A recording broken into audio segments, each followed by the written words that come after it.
So guinea pigs today, and one thing definitely left down there is actually I'm also owner of a small herd of rescue sows who live outside my bedroom window and squeak beautifully when I feed them. And they are absolutely lovely creatures, my absolute favourites, guinea pigs. Um, we're going to cover a few things. Their diet, how they're kept, brief whisk through dental disease, genitourinary disease, dysia, anorexia, urethiasis, surgical therapy and stuff, follicular cysts, paravarians, respiratory disease therapy, prevention. As ever, going to start with the basics because certainly, I suspect with any species, but particularly when we're into more exotic species, and guinea pigs do still fall into that. You need to know your biology. You need to know what they do and how they should be. And a lot of diseases, one or two we'll see here today, come into a category that basically where we're diverging from what they should be doing. So what are they?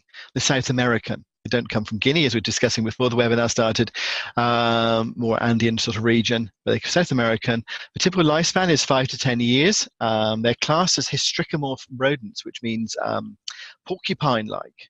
And that basically refers to their dentition and the arrangement of sets of molars, and they have one pair of upper and lower incisors.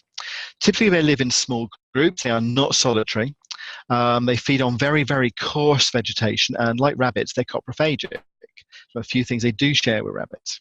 The picture here is of a wild cavy, and I worked in a zoo collection that kept a colony of these.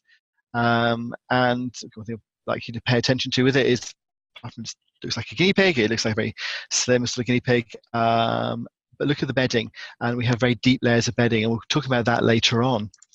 They've been domesticated. Now they come as all sorts of shapes and sizes and hair coats, and we see all those through the clinic. And this year they're bred for food or fur, which many in South America.